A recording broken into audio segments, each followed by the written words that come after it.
NCERT Mathematics class 10 or advanced mathsৰ exercise number 1.3 question number 1 দিয়া আছে যে যদি a মানে 1 3 তেতিয়াহলে I such that a to a তাৰ মানে I মানে কি আছে তথ্যমক সম্পৰ্ক বা আইডেন্টিটি ৰিলেচন লিখিব লাগে তদুপৰি a ৰ ওপৰৰ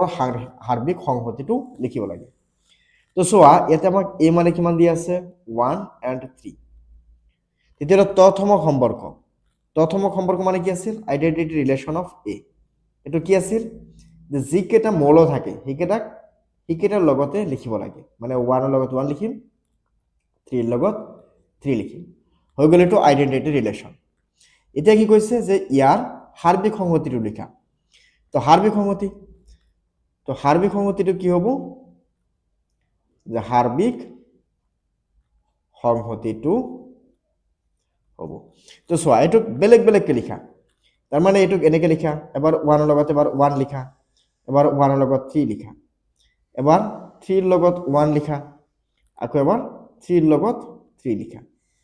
ওকে তাৰ মানে এটো a ক্ৰস a আমি লিখিব লাগিব হৈ গ'ল এটা আছিল কোৱেশ্চন নাম্বাৰ 1 ৰ সমাধান এতিয়া চাও আমি কোৱেশ্চন নাম্বাৰ 2 কোৱেশ্চন নাম্বাৰ 2 তোমাক কি দিয়া আছে কোৱেশ্চন নাম্বাৰ 2 দিয়া আছে যদি a মানে কি আছে 1 2 যদি a মানে কি আছে ইয়াতে 1 and 2 তেন্তে a ৰ ওপৰত হ'ব পৰা সকলো সম্পৰ্ক লিখিব লাগে তেতিয়াহলে a ৰ ওপৰত হ'ব পৰা সকলো সম্পৰ্কবোৰ কি আহিব প্ৰথমে লিখা a ক্ৰস a তাৰ মানে কি আহিব 1 2 ক্ৰস 1 2 তেতিয়াহলে a ক্ৰস a মানে কি 1 ৰ লগত ইয়াতে কি আহিব 1 1 ৰ লগত কি আহিব 2 আকৌ 2 ৰ লগত কি আহিব 1 আকৌ 2 ৰ লগত কি আহিব 2 হৈ গ'ল এতিয়া এই a ৰ ওপৰত হ'ব পৰা আটাইবোৰ সম্পৰ্ক কি হ'ব জানা এইখিনি হ'ব power set of a cross a তো power set of a cross a মানে কি আহিব এই গুটেইখিনিক আমি কি কৰিম ডিফারেন্ট ভাবে আমি লিখিম তো ইয়াতে টোটাল কেইটা মৌল আছে এটা দুটা তিনিটা চাৰিটা তো 4 4 গুণ কিমান চাৰিটাক আমি এনেকে লিখিব পাৰি যে 2 into 2 into 2 into 2 তো গুটেইকেইটা ইনটু কৰিলে কিমান আহিব 16 তাৰ মানে ইয়াৰ পৰা আমি 16টা মৌল পাম তো 16টা মৌল আমি কেনেকে পাম সো আপোন প্ৰথমতে কি আহিব এটা 5 আহিব তাৰ পিছত এটা প্ৰথমে এই 1 1 ক সেপাৰেটলি লিখা তাৰ পিছত 1 2 ক লিখা সেপাৰেটলি 1 2 তাৰ পিছত 2 1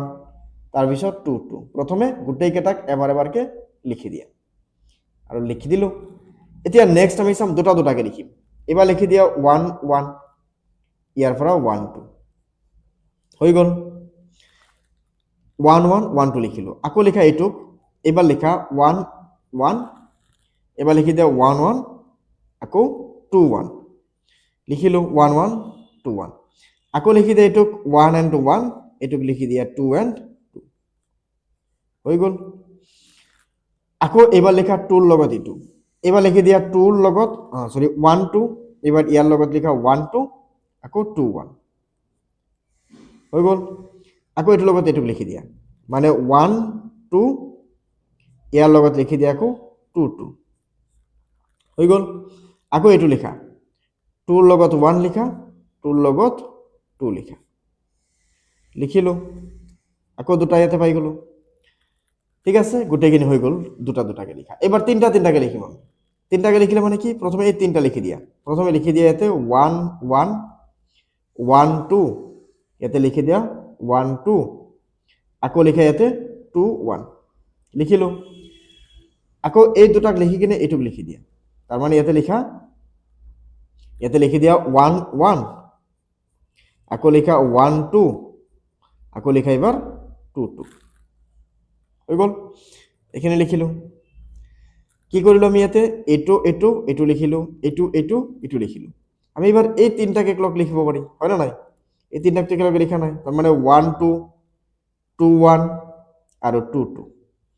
এই তিনটাকে ক্লক লিখিলো এবাৰ চোৱাচোন গণি কেনে কেটা হল এটা দুটা তিনিটা চাৰিটা পাঁচটা ছয়টা সাতটা আঠটা নটা দহটা 11টা 12টা 13টা 14টা এইটো এটা মিসিং হৈ আছে 1 1 2 1 and 2 2 and 2 2 এইটোটা মিসিং হৈ আছিল 1 1 2 1 and 2 2 এতিয়া 16টা হৈ গল তো এইখিনি আছিল আমাৰ কোৱেশ্চন নাম্বাৰ 2 ৰ সমাধান ওকে তো নেক্সট আমি যদি চাওঁ কুৱেশ্যন নাম্বাৰ আমাক 3 কি কৈছে কুৱেশ্যন নাম্বাৰ চোৱা 3 কি আছে কুৱেশ্যন নাম্বাৰ 3 কোৱা হৈছে যে যদি a মানে আমাক ইয়াতে দিয়া হয় 1 2 and 3 আৰু r মানে ইয়াতে কোৱা হৈছে যে x, y such that x is equals to y and x y belongs to a তেতিয়াহ'লে x আৰু y সমান হ'ব লাগিব তো চোৱা এটা একদম ইজি কোৱেশ্চন হয় তেনেকুৱা কোৱেশ্চন এক্সামত আহিব তেতিয়াহ'লে চোৱা ইয়াতে যদি আমি 1 বহাও ইয়াতে ইয়াতে 1 হ'ব কাৰণ এইটো হৈছে x এইটো হৈছে y ইয়াতে কোৱা হৈছে x আৰু y দুটা সমান তেতিয়াহ'লে ইয়াতে যদি তুমি 2 বহোৱা তেতিয়াহ'লে ইয়াতে 2 বহাব লাগিব তেতিয়াহে দুটা সমান হ'ব ইয়াতে 3 বহালে ইয়াতেও 3 হ'ব তেতিয়াহ'লে দুটা সমান হ'ব এটোক আমি কি সম্পৰ্ক পাইছিলো এটোক তথ্যমক সম্পৰ্ক বুলি কোৱা হয় বা আইডেন্টিটি ৰিলেশন বুলিও কোৱা হয় তেতিয়াহ'লে কি কৈছে সম্পৰ্কৰ মৌলবিলাক লিখা তিনিটা মৌল আহিব তিনিটা মৌলক আমি ইয়াতে লিখি দিলো এতিয়া চামে কোৱেশ্চন নাম্বাৰ 4 কোৱেশ্চন নাম্বাৰ 4 ত কি আছে যে z প্লাস ধনাত্মক অখণ্ড সংখ্যাৰ r such that z plus মানে কি ধনাত্মক অখণ্ড সংখ্যা এনেকে দিয়া আছে যে r মান এনেকে দিয়া আছে a b such that a b belongs to z plus মানে ধনাত্মক অখণ্ড সংখ্যা আৰু a minus b টো সদায় দুইতকে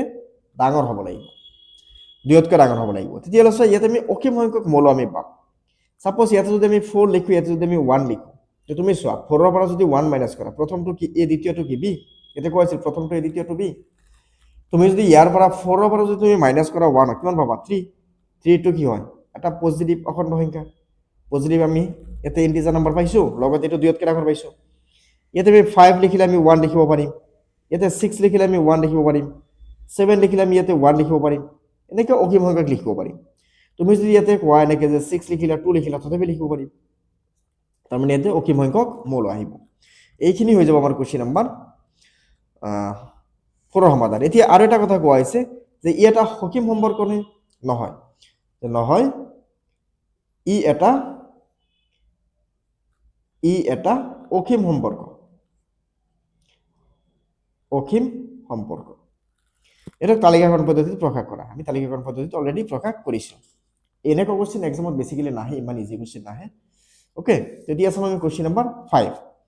কোৱেশ্চন নাম্বাৰ 5 ত আমাক ইয়াতে 8 দিয়া আছে কিমান 8 দিয়া আছে 2 3 4 5 b দিয়া আছে 3 6 7 10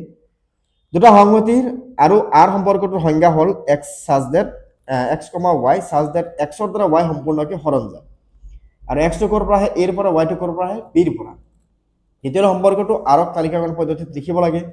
তদুপৰি r ৰ কাৰ চিত্ৰৰ মেট্ৰিক্স তালিকাৰ দ্বাৰা প্ৰকাশ কৰিব লাগে তেনেকুৱা কোৱেশ্চন ইম্পৰ্টেন্ট হয় তেটো কোৱেশ্চন আমি ভালকে চাম সোৱা 3 4 5 এটো আছে 8 আৰু b কি আছে 3 আছে 6 আছে 7 আছে 10 আছে তো তেতিয়া হলে আমি যদি ইয়াৰ পৰা চাও ইয়াৰ পৰা r মানে আমাক কি কোৱা হৈছে r মানে কোৱা হৈছে x, y such that x ৰ দ্বাৰা y সম্পূৰ্ণকৈ হৰণ যায় বা এটো বিভাজ্য বুলি কয় কেতিয়াবা কেতিয়াবা ওকে তো x belongs to a আৰু y belongs to b বুলি আমাক এইখিনি প্ৰশ্ন দিয়া আছে তো এইবাৰ চোৱা তুমি যদি ইয়াৰ পৰা চোৱা ইয়াৰ পৰা তেতিয়া এইখিনি ভ্যালু কি আহিব মানে এটোক আমি তালিকাকৰণ পদ্ধতিত প্ৰকাশ কৰিব লাগিব তালিকাকৰণ পদ্ধতিত যদি আমি প্ৰকাশ কৰো ইয়াৰ পৰা আমি কি পাম তো x মানে প্ৰথমটো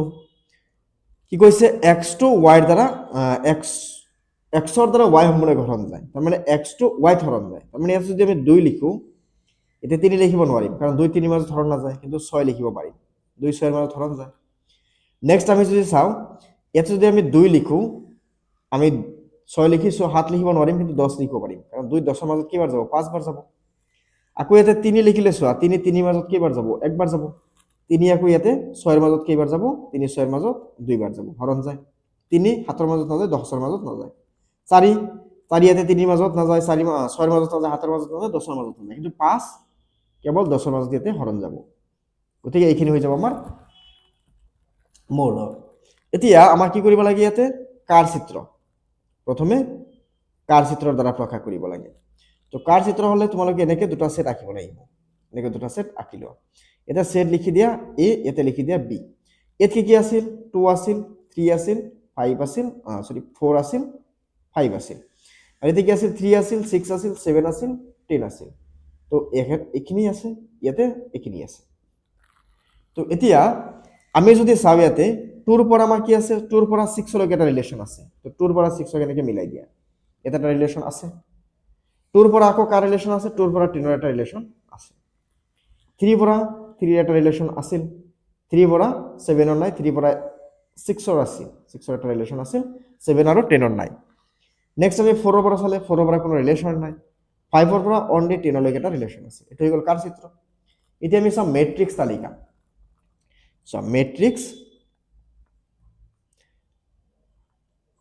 মেট্ৰিক্স তালিকা। তো মেট্ৰিক্স তালিকা যদি আমি চাওঁ, মেট্ৰিক্স তালিকাত প্ৰথমে তোমালোকে কি কৰা, সেট কেইটা লিখি দিয়া, এটা এক্স আৰু এটা কি আছিল আমাৰ ৱাই।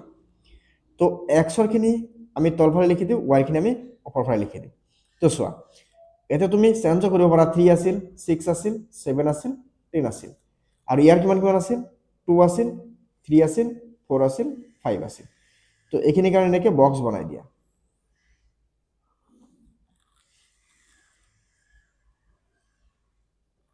এনেকৈ বক্স বনাই দিলোঁ আমি।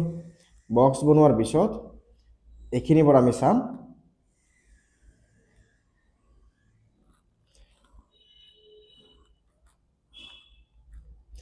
তো চোৱা এইখিনি আছিল আমাৰ, ক'বলৈ গ'লে এইখিনি আছিল ৱাই, এইখিনি আছিল এক্স। এতিয়া ইয়াতে এক্সটো ইয়াতে লিখি দিয়া, এক্স এইটো নালাগে দিয়া, ইয়াতে 2, ইয়াতে 3, ইয়াতে 4, ইয়াতে 5, এইখিনি নালাগে আমাৰ। এতিয়া আমি চাম এতিয়া 2 লগত 3 ৰিলেশ্যন আছিল, নহয় নাছিল, নাছিল মানে কি 0, আৰু যেতিয়া ৰিলেশ্যন আছে তেতিয়া তাৰ ভেলু কিমান 1। 2 লগত 6 ৰিলেশ্যন আছিল মানে 1, 2 লগত 7 ৰিলেশ্যন নাছিল মানে 0, 2 লগত 3 ৰিলেশ্যন আছিল মানে 1। নেক্সট 3 লগত কাৰ ৰিলেশ্যন আছিল, 3 আৰু 6, বাকী তেতিয়াহ'লে 0 0। 4 লগত কাৰো ৰিলেশ্যন নাই, তেতিয়াহ'লে 4 চবকেইটা 0।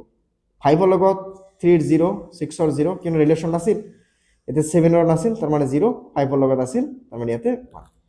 এতিয়া চোৱা কিমান বাৰ হৰণ যায় সেইটো নহয়, যদি ৰিলেশ্যন হয় তেতিয়াহ'লে 1, ৰিলেশ্যন নহ'লে 0। ওকে, সো এটা আছিল আমাৰ কুৱেশ্যন নাম্বাৰ 5ৰ সমাধান। এতিয়া চোৱা আমি কুৱেশ্যন নাম্বাৰ 6ত আমাক কি দিয়া আছে, কুৱেশ্যন নাম্বাৰ 6ত দিয়া আছে যে 5 নং প্ৰশ্ন দিয়া আৰ সম্পৰ্কটোৰ আৰ ইনভাৰ্স নিৰ্ণয় কৰাৰ লগতে domain of arts, range of arts. তো 5 নম্বৰ সম্পৰ্কটো আমি কি পাইছিলোঁ, 5 নম্বৰ সম্পৰ্কটোত আমি আৰ মানে কিমান পাইছিলোঁ, আমি আৰ মানে ইয়াতে পাইছিলোঁ 2 and 6, 2 and 10, তাৰপিছত 3 and 3, 3 and 6, 5 and 10 এইটো পাইছিলোঁ। তেতিয়াহ'লে আৰ ইনভাৰ্স লিখাৰ লগে লগে আমি কি কৰিম, এইকেইটাক আমি উল্টা কৰিম, মানে কেনেকুৱা, এইবাৰ আহিব কিমান 6 and 2, ইয়াতে কি আহিব 6 and 2 লগে লগে 10 and 2 হৈ যাব, এইটো হৈ যাব 3 and 3 উল্টা কৰি দিলে 3 and 3 পাম। নেক্সট যেটো আছে আমাৰ এইটো কিমান আহিব 6 3 হৈ যাব, এইটো কিমান হ'ব 10 and 5 হৈ যাব। হ'ল, এতিয়া চোৱা এইখিনিক আমি কেনেকৈ লিখিব পাৰোঁ, ইয়াতে আমাক কি কৈছে ডোমেইন অফ আৰ ইনভাৰ্স। ডোমেইন মানে কি আছিল, বা আদি ক্ষেত্ৰ প্ৰথম এলিমেণ্ট বা প্ৰথম মৌল, 6 আছে,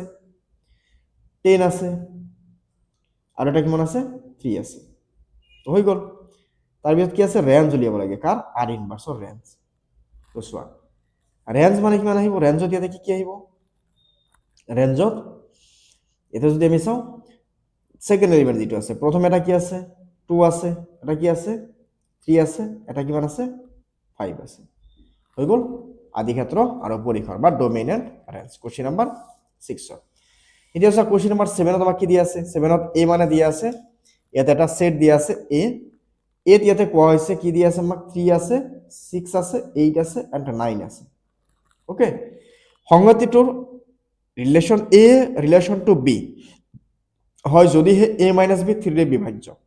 ৰিলেশ্যন আৰটোত কি কৈছে, আৰটো আমি যদি চাওঁ যে A comma B such that a minus b 3ৰে বিভাজ্য, আৰু ইয়াতে এ বিটো কেপিটেল এত সোমাই আছে, এ সেটত আছে। তেতিয়াহ'লে চোৱা এ মাইনাছ বি হ'লে 3 হৰণ যাব লাগিব সেইটোত। তেতিয়াহ'লে প্ৰথমে যদি তুমি লিখা 3 লিখা 3 লিখা, 3 পৰা 3 মাইনাছ কৰিলে কিমান 0, তেতিয়াহ'লে 3 3ত হৰণ যায়, গ'ল। তাৰপিছত 3 পৰা যদি তুমি ইয়াতে 6 লিখা, 3 পৰা 6 বিয়োগ কৰিলে কিমান আহিব -3, -3 আমি 3 ডিভাইড কৰিব পাৰি, হয় নাই। নেক্সট তুমি 3 আৰু 8 লিখিলে নহ'ব, মানে 3 পৰা 8 গ'লে 5 থাকিব, টেনশ্যন নাহিব এইটো। 3 হৰণ নাযায় 3 আৰু 9 লিখিব পাৰা 3 আৰু 9 লিখিব পাৰা 3 বাৰ 9 বিয়োগ কৰিলে কিমান আহিব -6 তেতিয়া ডিভাইড কৰিব পাৰি নেক্সট কি আছে ইয়াতে 6 6 আছে 6 - 6 কৰিলে কি 0 6 - 8 কৰিলে কিমান আহিব 2 আহিব 2 তো নহব 6 আৰু ইয়াতে 9 লিখিব পাৰি কাৰণ সো এটো বাৰ এটো মাইনাস কৰিলে কিমান পাবা 0 পাবা এটো বাৰ এটো মাইনাস কৰিলে কিমান আহিব 0 আহিব তো 0 আহিলে তেতিয়ালে 0 যদি আহে এটো বাৰ এটো মাইনাস কৰিলে 0 0 3 হৰণ কৰিব পাৰি 6 ৰ পৰা যদি আমি এটো যদি আমি চাও 6 ৰ পৰা যদি আমি বা 3 ৰ পৰা যদি আমি 6 মাইনাস কৰি কিমান পাম -3 -3 ক আমি 3 ডিভাইড কৰিব পাৰিম হয় না -1 টাইম যাব তো কথাটো তেনেকুৱা তাৰ পিছত 6 6 6 9 লিখিলো 8 8 লিখিব পাৰিম কাৰণ 8 ৰ পৰা 8 মাইনাস কৰিলে 0 আকৌ 9 9 আমি লিখিব পাৰিম ঠিক আছে এখিনি ভালো তো এতিয়া আমাক কি কৈছে নাম্বাৰ 1 ত সংহতি ৰূপত লিখা আৰু কাৰ চিহ্নত লিখা এটো সংহতি ৰূপত আমি লিখিলো আৰু 2 নম্বৰত আমি সৰি 1 নম্বৰত আমি কাৰ চিহ্ন এটো কাৰ চিত্ৰত আমি প্ৰকাশ কৰিম কাৰ চিত্ৰ হলে এনেকুৱা আমি ইয়াতে কি লিখিম 3 6 8 9 ইয়াতে লিখি দিয়া 3 6 8 9 লিখিলো লিখাৰ পিছত ইয়াতে ক'ত ক'ত ৰিলেশন আছে হেটো আমি মিলাই দিম যত যত ৰিলেশন নাই হেটো আমি ৰিলেশন নিমিলাও এটো আছে কি a এটো হৈছে a ইয়াতে এটা ৰিলেশন আছে r তো 3 লগত 3 ৰিলেশন আছিল 3 লগত 6 ৰ ৰিলেশন আছে আৰু 3 লগত 9 ৰ ৰিলেশন আছে 6 ৰ লগত 3 ৰিলেশন আছে 6 ৰ লগত 6 ৰ ৰিলেশন আছে 6 ৰ লগত 9 ৰ ৰিলেশন আছে ওকে তাৰপিছত 8 ৰ লগত অনলি 8 ৰ ৰিলেশন আছে ঠিক আছে তাৰপিছত চোৱা আমি যদি চাও 9 ৰ লগত এতে চোৱা আমি যদি অকমান চাও এতে অকমান আমাৰ বস্তু অকমান খেলিবেলি হৈছে এতে 9 ৰ লগত আমি কেৱল 9 নহয় 9 ৰ লগত আমি 3 লিখিব পাৰিম 9 ৰ লগত আমি 3 লিখিব পাৰিম 9 ৰ লগত আমি 6 লিখিব পাৰিম আৰু 9 ৰ লগত 9 অলৰেডি আমি লিখিছো 9 ৰ পৰা 3 মাইনাস কৰিলে কিমান আহিব 6 এটা ৰিলেশন আহিব 9 ৰ পৰা 6 মাইনাস কৰিলে কিমান আহিব 6 এটা ৰিলেশন আহিব 9 ৰ পৰা 9 মাইনাস কৰিলে কিমান আহিব 0 এটা ৰিলেশন আহিব ওকে এটো কি আছিল চিত্ৰ কি আছে এটো কাৰ চিত্ৰ হৈ গল তে নাম্বাৰ 2 তোমাক কি কৈছে তে ডোমেইন উলিয়াব লাগে কাৰ r ৰ ডোমেইন মানে কি প্ৰথম এলিমেন্ট কি আছে ইয়াতে 3 আছে 6 আছে 6 6 6 লিখিছো তাৰপিছত 8 আছে 9 আছে তো হৈ গল ডোমেইন আৰু ৰেঞ্জ উলিয়াব লাগে ৰেঞ্জত কি আছে চোৱা ৰেঞ্জত ইয়াতে কি আহিব কাৰ কাৰ লগত ৰিলেশন আছে সব কটাৰ লগত ৰিলেশন আছে তাৰ মানে এতিয়া তুমি কব পাৰা 3 6 8 9 এটা কথা মন কৰিবা ইয়াতে 8 আৰু 8 টো ৰিলেশনত আহিব কিয়নো 8 ৰ পৰা যদি তুমি 8 মাইনাস কৰা কি পাবা 0 পাবা 0 ক তুমি 3 ৰে ডিভাইড কৰিলে 0 টাইম যাব গতিকে 8 8 টো ৰিলেশনত আহিব এতিয়া নাম্বাৰ 3 ত কি কৈছে r ৰ বিপৰীত সম্পৰ্কটো উলিয়াব পাৰিম নে অবিয়াসলি পাৰিম r ইনভার্স মানে কি হ'ব তেল আমাক r ত যি দিয়া আছে তাৰ উল্টা কৰি দিয়া প্ৰথমটো কি আছে 3 3 সো 3 3 লিখি দিয়া তাৰ পিছত আমাৰ ইয়াতে কি আছে 3 6 ওকে তাৰ পিছত আমাৰ ইয়াতে কি আছে 3 6 সো আমি ইয়াতে লিখি দিম 6 3 মানে এবাৰ উল্টা কৰি দিয়া এটোৰ পৰা এটুক লিখা 3 লগত 3 লিখিছা 3 লগত 6 লিখিছা এবাৰ 3 লগত লিখি দিয়া লাইন 3 লগত লিখি দিয়া 9 এটো উল্টা কৰাৰ লগে লগে কি আহিব 3 লগত 9 আহিব মানে আমি এনেকে চাব পাৰি যে 3 3 6 3 এটো কৰি দিয়া 9 3 উল্টা কৰি দিলো আকৌ লিখি দিয়া 6 6 6 6 এতে কি আহিব 9 6 নেক্সট কি আহিব 8 8 নেক্সট কি আহিব আমাৰ 9 9 নেক্সট আমাৰ কি আহিব 3 9 নেক্সট আহিব 6 9 তো হৈ গল কোশ্চেন নাম্বার 7 ৰ সমাধান ওকে সো আমি নেক্সট ভিডিওত কোশ্চেন নাম্বাৰ 8 ৰ বিষয়ে আলোচনা কৰিম ধন্যবাদ